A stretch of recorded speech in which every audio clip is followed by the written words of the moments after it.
Yeah, you wanna put that dish in your mouth.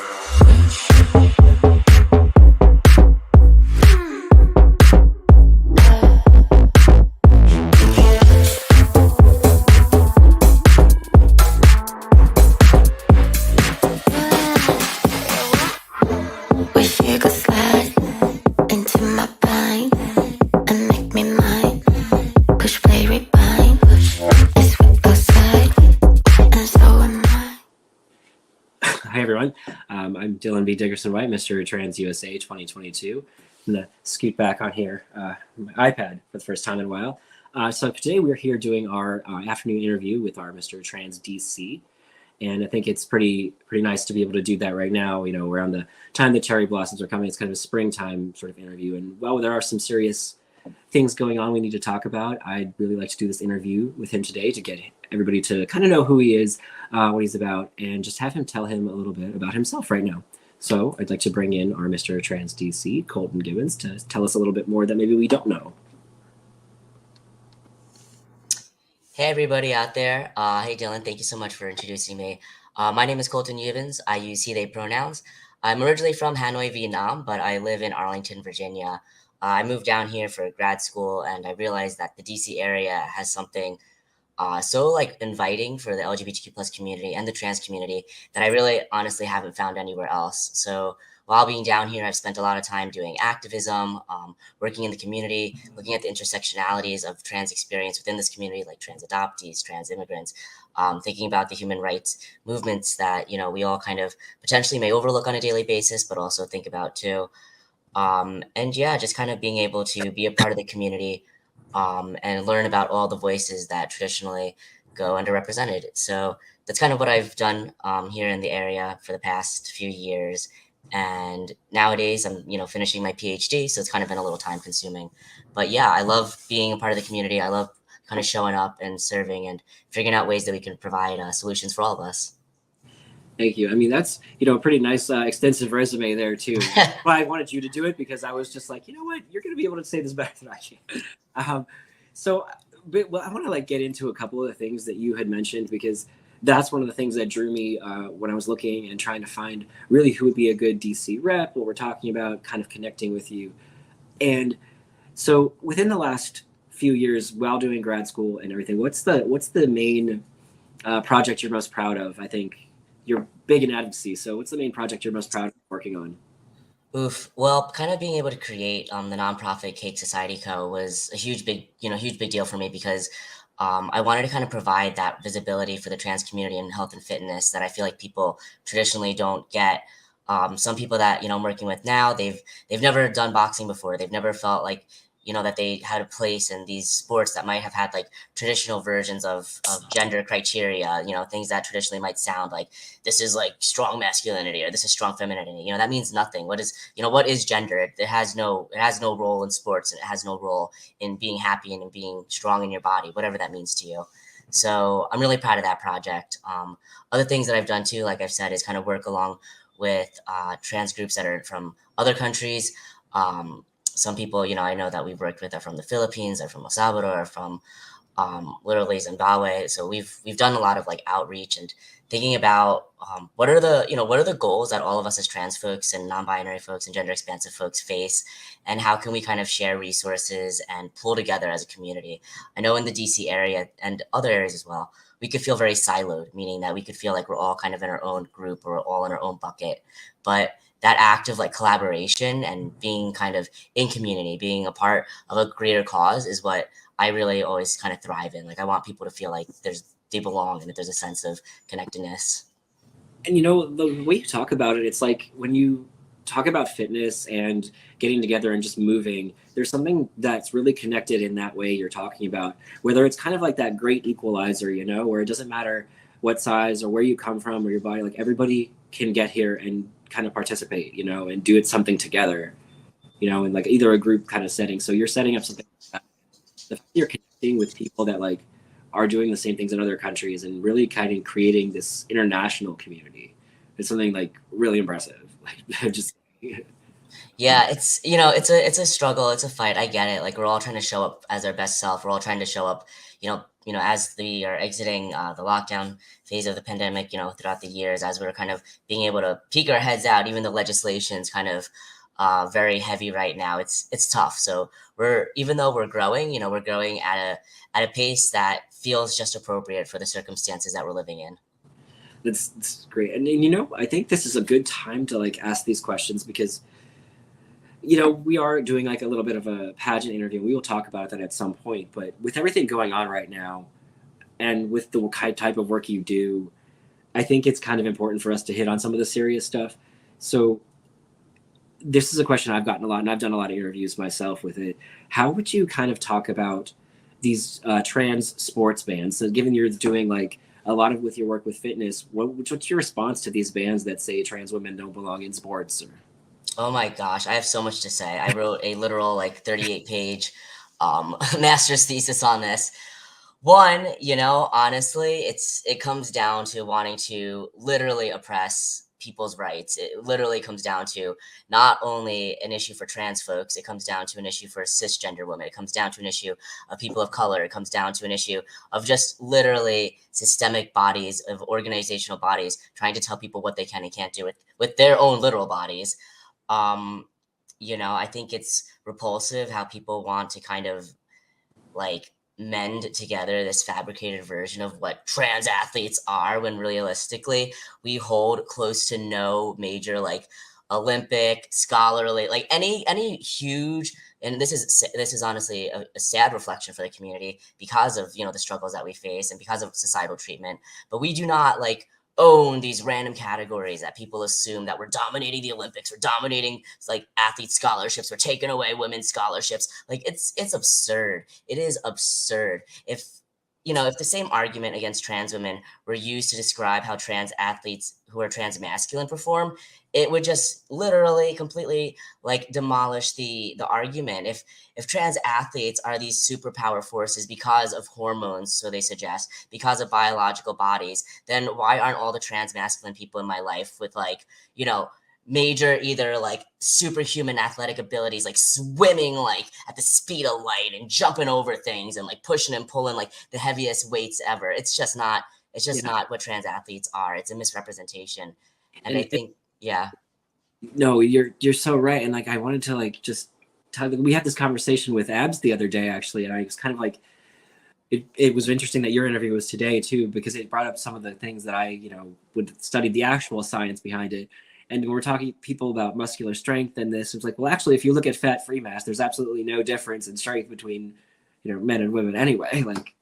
Or if they're in these sports that they're talking about, there are a lot of swimming and running, right?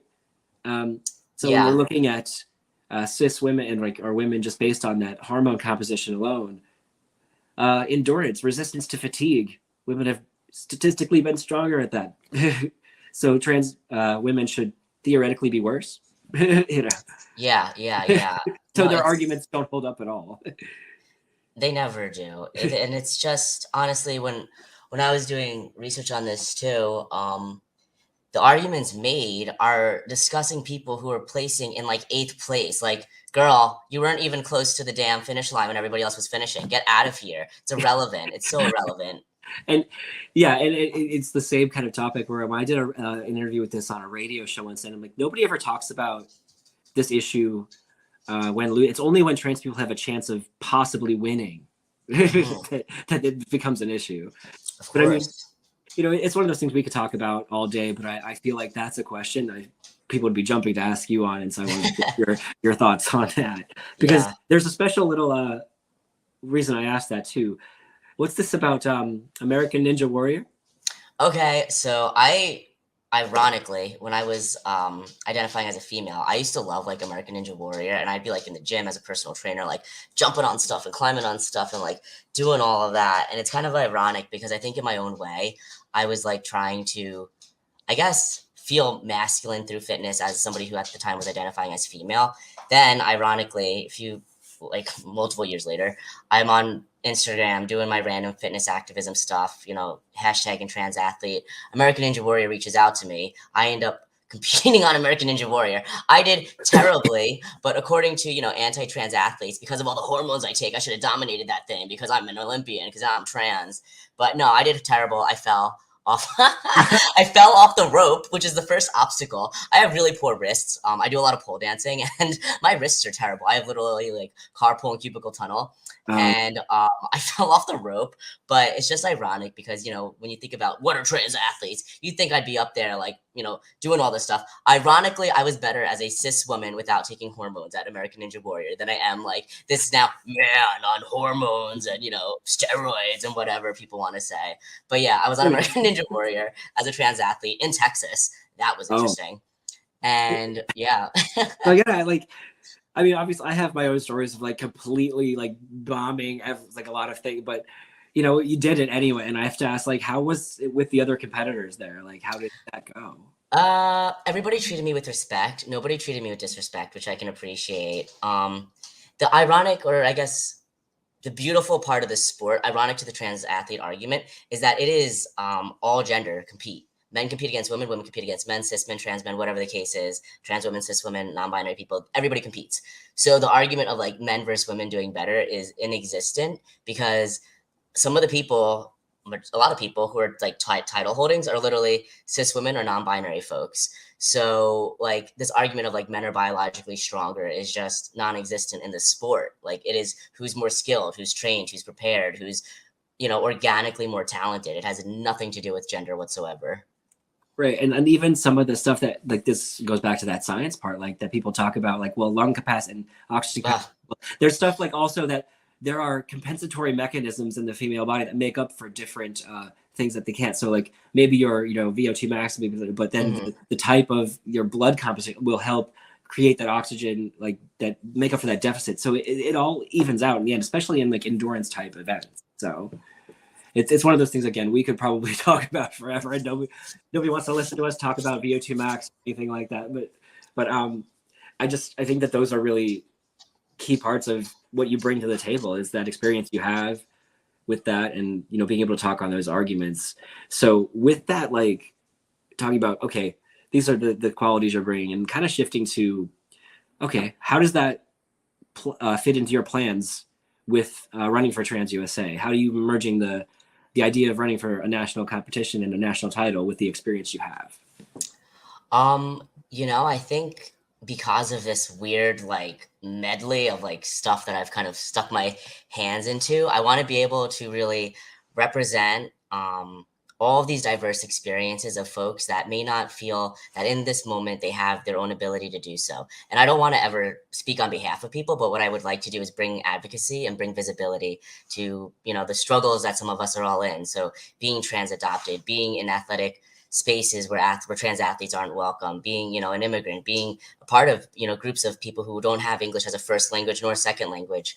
And, just kind of showing up and letting, the world know, letting other people in the trans community know, letting other people internationally and nationally know that, these are real life experiences of others. This is my intersectional experience.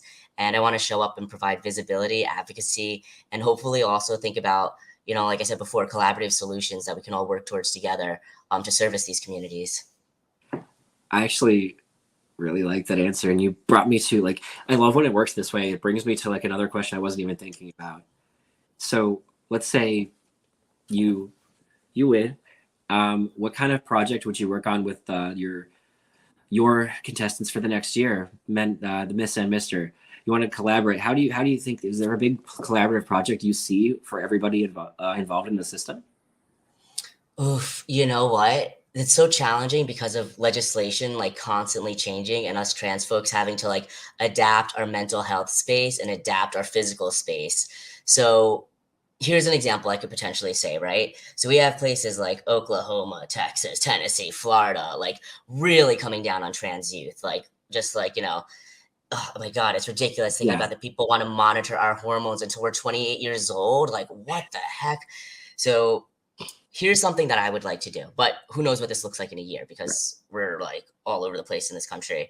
If we could think about ways to figure out providing gender affirming services or fight for gender affirming services for those in states where it's literally, on the front lines of issues. I'd like to do something like that, as well as kind of figure out ways for us to service our trans youth so that they can live on to be trans adults, because that's something that like really is important to me. Is that I know that right now trans youth are seeing all this stuff in the media. They're seeing all this stuff that their parents are sharing on Facebook and their parents' friends are sharing on Facebook. That's just propaganda and misinformation. But figuring out a project based on the legislation that is at the time that's appropriate, like how we can, adapt, and being able to provide hope and resources to trans youth / the trans folks in places that are not able to actually have like access to hormones and gender affirming services. I'm not saying that we're going to go tow a bunch of hormones to another state, but figuring out what can we do like collaboratively to make people's lives more sustainable. Because in states like that, I could personally only speak on behalf of my own trans experience, but if I didn't have my hormones when I was transitioning, I don't know if I'd be here today. Like I can honestly say, like, I don't know. If I was ever like a hold up on my hormones for several weeks, I'm like already like, whoa, it's a bad time. The anxiety of that, and now the people that are like, you have to medically detransition, like just even knowing that is gonna, like, I would just, in some ways, and I don't know if you know this, but when transitioning for me was a lot long before there was really a lot of content on it, and I feel like that was somehow a little bit better because I wasn't exposed to all of this negativity. There was some of it, but I could tune it out. Yeah. Right now, kids today, like there's just so much they can't ignore. And so maybe that leads me into like what I wanted to ask next. There's a lot of families out there that are really struggling because they want to support their kids and they see stuff, like this coming out. Do you have a message for the parents of those kids right now you wanted to say? Yeah, I think the most important thing that parents could do right now is to provide that unconditional love, acceptance, hope. I don't think that people are looking necessarily for their parents to be like anything beyond who they are, and that is just accepting and understanding. And even when parents don't understand, and without being invasive, ask the questions that would make your child feel loved and make them feel like they deserve to be here. And I think that's all that parents can do right now, because some of this is very much out of a lot of people's control, but what people can control is how they show their love to their children. And I just think that that's something that is a message that the child will receive louder than, feeling their own sense of doubt or insecurity or lack of faith in what's happening in the world. Is at least they have a solid system of support. And that's something that I think parents, they might not, I don't think they take that seriously. Like, systems of support are free. You're not out there talking to consultants. You're at home telling your child you love them. That's free. So the way that, for a kid coming home from school and like turning off the phone and just your mom just being there and like using the right pronoun, and just that little tiny act can make all that melt away, And I think that as a kid, I can even remember like the little affirming things, So you're right, like just the little stuff. With all that big stuff going on out there, there's little things. And I mean, we've talked about a lot of heavy things right now, and like most of them, a few months ago, I would say to everyone out there too, we were talking about some lighthearted things and maybe that, but over the last few months, we've seen a lot of things really change. And Colton can tell you this, with a bunch of us, and just even on the back end of a lot of us trying to really not put a lot of that out there and project positivity, but talking about these important things right now. I felt that was necessary, but at the same time, there are some lighthearted, fun questions that we really want to get to know, because we were activists, but we're also real people too. Like, and we do like things and have fun, right? Yeah. Yeah.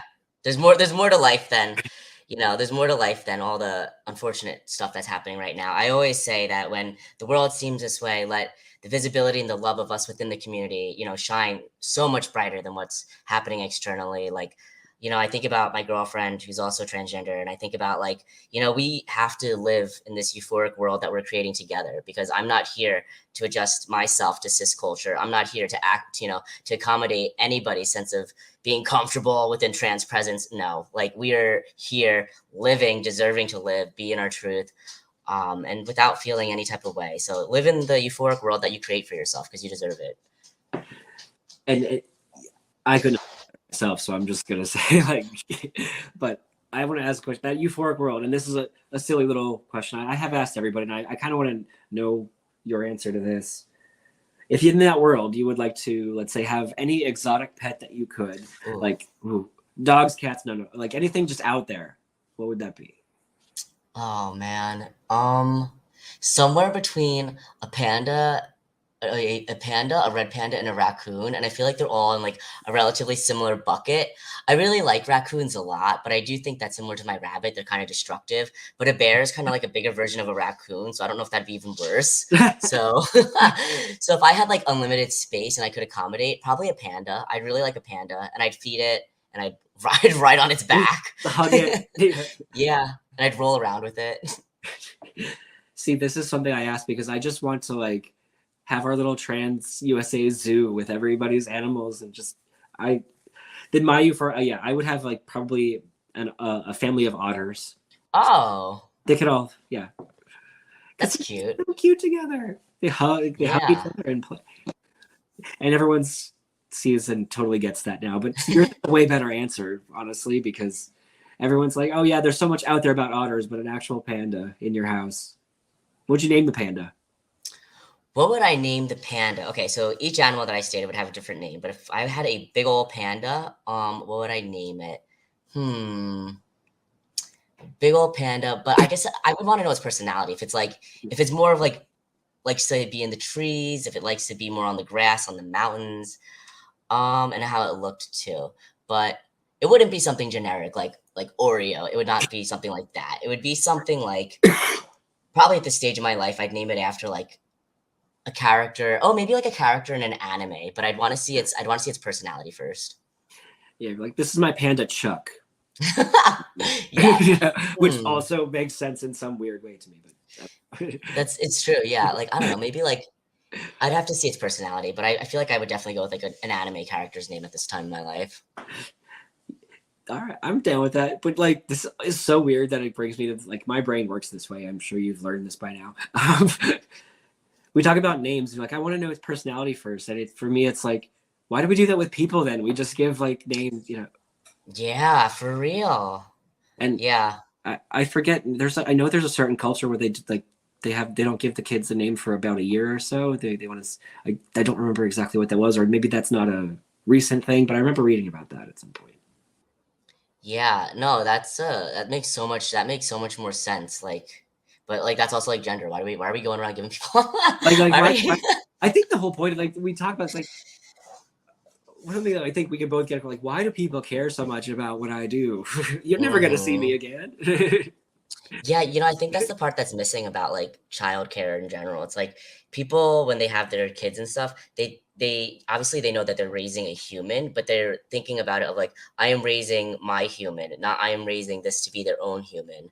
For like they think that okay, and after 18 years now you have to go off and be your own human when they didn't prepare anybody to be their own person because they're too busy assigning everything to them for 18 years of their entire developmental life. So it's true. Why don't we give people a little bit of space to like think and sit and like, who are you?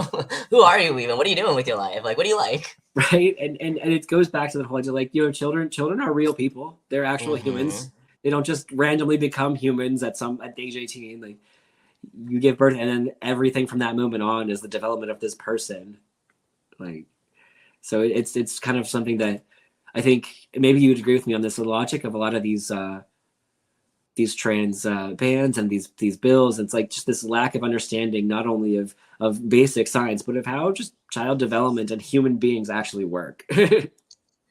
Oh my gosh, everybody's a scientist when it comes to like abortion and taking away women's rights, but then when it comes to like actual issues, like nobody uses science. I'm like what vaccine, the hell? Yeah. But yeah, no, I'm with you on that. As an actual scientist, I bang my head off a wall reading. So it's like, but I kind of like, this is another. Okay, one more serious question, and then we'll go back to the other kind of ridiculous one that I always bring up. This is really related to this. It's a lot of these misconceptions, and I think we talked about several of them right now. But for you, what do you think is the biggest like misconception people have about trans folks that's fueling everything right now? Okay, I think I guess go immediately to this because I see photos on Facebook of like the propaganda, and people have left this in my um like comment section of my videos and the content I make, is that they like to call trans folks, trans adults, like groomers, like as in like we are trying to change the path of your child, when realistically we are trying to extend your child's life, like your life expectancy, because 40 to 85% of trans youth have attempted suicide slash have suicide ideology. So the fact that we have parents in their lives trying to take away their rights, trying to oppress them, trying to tell them who they are and who they're not, when they're not even listening to their child, we are not grooming anything. We are trying to show visibility so that your child wants to live and feels comfortable living another day. And I think the biggest misconception of this is that I'm gonna, this is my personal experience. This is my personal opinion. This isn't a reflection of anything. I think some of this comes from religion. I think some of this comes from politics. I think some of this comes from people just literally not opening their eyes to what's happening around them. The grooming society is literally historically people from the church. It's people from religious bodies. It's people that are within your own damn family. Take a look at the cis men who you surround yourself with at family dinners. It's not from random trans people reading books at story time. So that's just, to me, the biggest misconception, like humanly possible. Yeah, and like a lot of things just stemming from that, that, and then this is so kind of crazy because I told you before that I was writing something, and what I was writing was the steps of logic that they're doing. And, oh my god! And we talked about this before we even started recording. He could tell you that this, like, the drag, it's never about drag. It's about the idea that doing anything at all in clothing or makeup that makes you not look like the gender you're supposed to be is a perversion to them. And it's not a leap of logic for people from that point who already believe that to think that exposing kids to any type of content that allows that, whether it's at a drag show or not, is sexual or perverted to them. And all of that stems from that. I don't like, I can't even, like, when I try to think about their sense of logic, I just get repulsed in myself because I know where it's stemming from. It's stemming from their own issues. It's because nobody wants to talk about that uncle that did, bad stuff a few years ago. That's where it's stemming from. You need to address what's going on in your own house, not what people are doing at the library. God. Yeah. I'm like your kids are actually at a library. I'd be like, oh my God, that's amazing. Yeah. And I think libraries need to get off not all libraries, but some of the libraries who are, in these states that are like fighting like tooth and nail to keep drag queens out of there. You all need to get off your high horse because people are not showing up at libraries like they used to. You should be happy that the LGBTQ plus buying power is in the billions. So open up your doors, let somebody, whatever gender they authentically represent themselves as, in drag, out of drag, let them in, let them read for an hour, and you're going to see new faces that are going to literally contribute to your system so that you can apply for grants and get LGBT plus buying power. Because right now you're looking stupid, in my opinion. You're looking stupid as hell, being freaking, so bigoted in these views of like antiquity. It's just mind blowing. Yeah, it's like and then most of it's crazy because you're right. Because most of the people who are doing the drag store, like, they're free. People aren't. I know that we're not charging to do these things, and anything they're making, and they're even giving back to the libraries. A lot of them. It's like. The amount of good that actually comes from this, I think we can, again, keep the head to horse. And a lot of people who are watching this are probably going to be folks who maybe agree with us already, but I think maybe that's a really interesting question that I don't think I've asked yet. And you might be the one that, lucky or unlucky enough to get this. What would you say to people on the other side of it who are absolutely not in agreement with us right now? Do you have any message you want to send to them?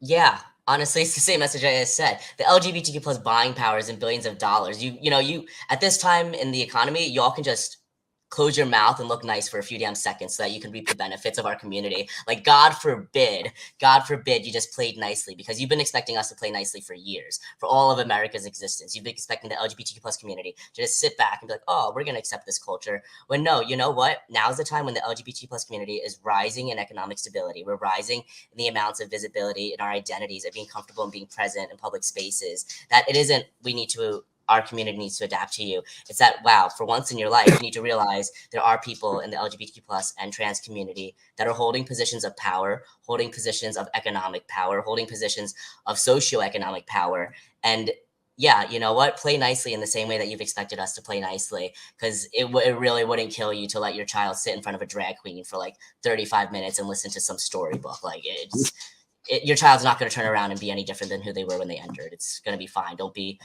such a snowflake. Don't be so scared of a drag Oh my queen. God, yeah.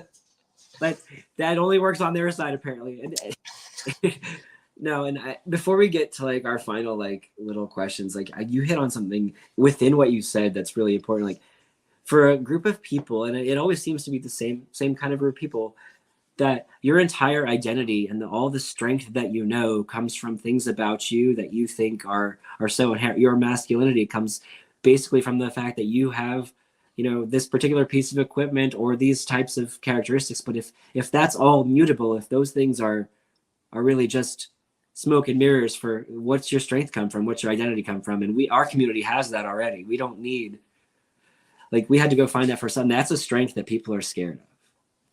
That's I think about that a lot. I'm happy that you worded it that way, because I'm like, where, like, that I do think about that. I'm like, where is this all coming from? Like, where is all of this hate?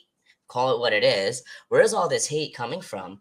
And it's people don't want to own up to it. It's a reflection of their own lack of acceptance of who they are and who their identity is. And it's like, where is the threat that you see in all of this? Because if you're secure in yourself, then you should honestly be able to just be like, oh, good for them. Let them enjoy their lives. You may think that we're different, but sit back and do your own thing. Why are you paying so much attention to what we're up to? We're not doing anything. Yeah, and it's for people you don't even know. Like, that's what we talk about. Like, oh my God, yeah. You're never really gonna see any, like, the interaction you have with the people that you're attacking the most are the people you've seen for 5 seconds on the internet. It's I don't know what people think. I don't know what people think at all, honestly. I mean, I see the comments, obviously, and I see what people are assuming, I suppose, but it's like, it's just mind blowing. And it's also mind blowing how people are simultaneously like posting random Christian quotes while also being so hateful publicly. God, I'm like, what is going on? How are you talking about acceptance and love in like one post and then actually like bashing on random stuff that you see for like 2 seconds on your news feed? It makes no sense. Yeah. And this is one of the things that we counter this with a lot. And it's one of the hashtags that we kind of throw up, and it's gotten pretty popular. And this phrase, trans excellence, even in spite of all that, like, in spite of all the crap that we see out there, that we're still living that. So, like, I wanted to just kind of, like, as my, like, second to last sort of question here, ask, what's that phrase mean for you personally? Like, how do you embody that? Honestly, trans excellence is waking up and going. That's it. That's all it takes. You wake up, you do your thing, and you keep going. Another day. And you know what? Like, those hurdles that you face, it may take a longer time than you thought, and it may take a longer time than you want. But if you're waking up and you're going and you keep doing that every single day, those hurdles are going to get shorter. You're going to go over them. You're going to go under them. You're going to go around them. They're not going to be as hard as they were. You just have to keep going. Trans excellence is literally showing up who you are. You may not be able in this moment to be 100% of who you want to be, but showing up and being who you are and saying to yourself that, you can do it, that you deserve to be here, that your voice and your body and your identity deserves to be here is enough. That's all that trans excellence takes. I feel like we need to start posting that to like NBC and like, because that is just so well framed and so accurate that I'm just going to leave that there and cut that part and like put it places, because that's amazing. Like, I've just enjoyed talking with you so much, because it's been, a lot of, and I think this is kind of a shift for me. We talk about course correcting and like doing projects where maybe we have to change our plans, and, maybe we're not going to be as funny sometimes in interviews or as silly, because we're past that point. I wanted to thank you for kind of like bearing with me on something that's probably been one of the most difficult ones to do in terms of topics. But kind of like as a last wrap up and putting this all together,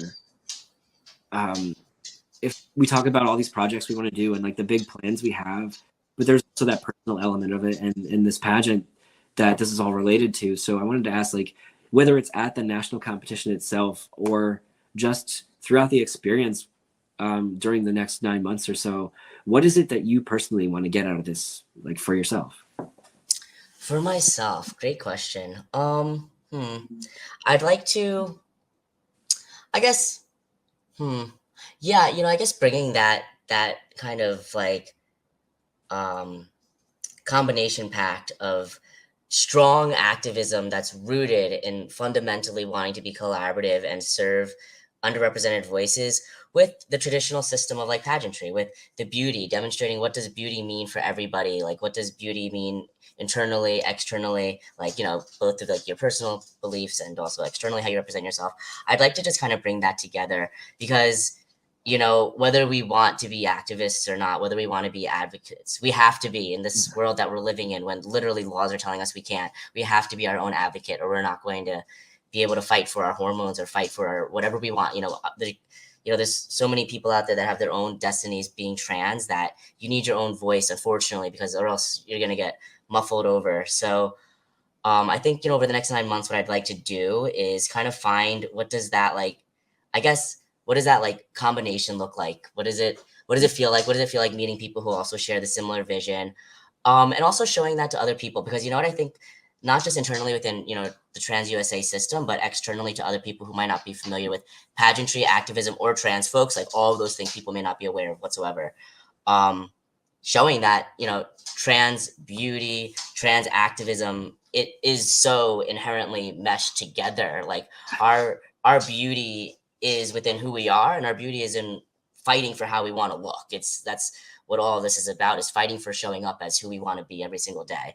So I think just kind of bringing that together full circle and paint the picture, even if it's only for a few seconds in front of somebody who's never been exposed to any of this, that, oh, wow, the trans community inherently has to be advocates and inherently is fighting for their own standards of beauty, because when they're not fighting for their own standards of beauty, I feel like cis culture is forcing trans folks to abide by their standards of beauty, and we shouldn't have to feel that way. We deserve to be, you know, feel beautiful in who we are organically.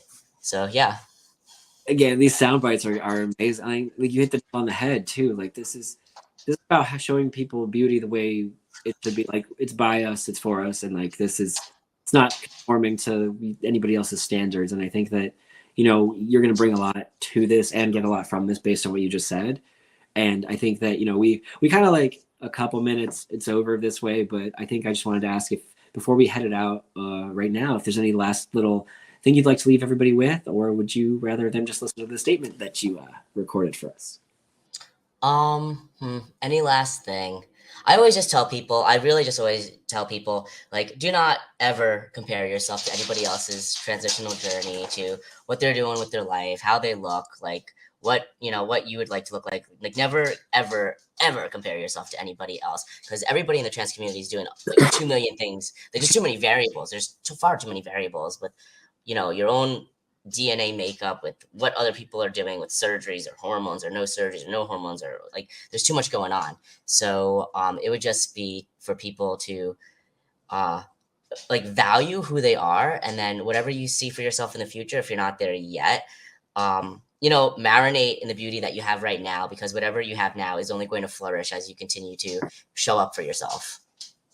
Thank you for that. Like, that's just a huge message we need to leave people with right now. It's like, enjoy this moment of the beauty you're living in, because it's going to be different, you know, especially for people just starting out. Yeah, I mean, honestly, I look in the mirror sometimes and I'm like, who the heck is this? I'm like, is there a man in here? I'm like, what is happening around here?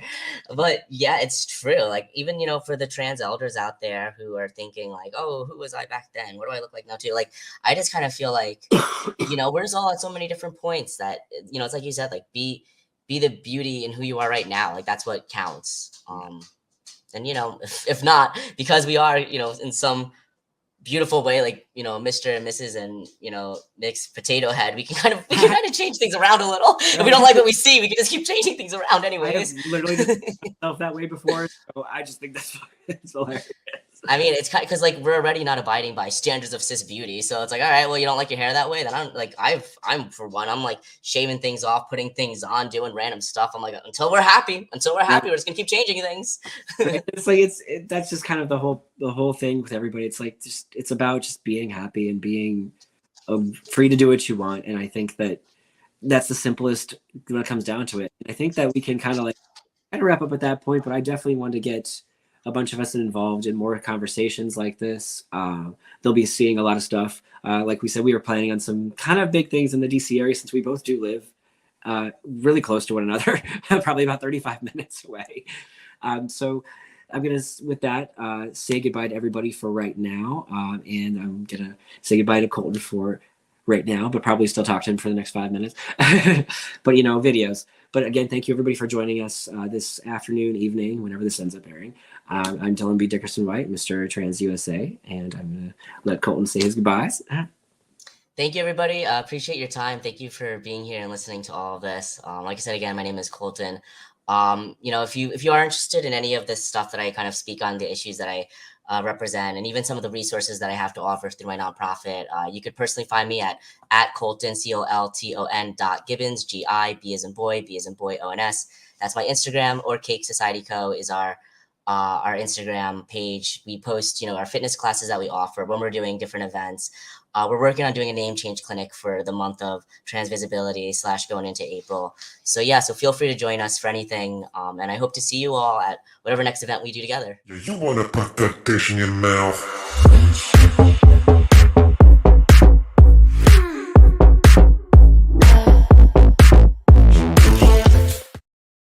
Hi, everybody. My name is Colton Gibbons, and I am proudly your Mr. Trans DC 2023.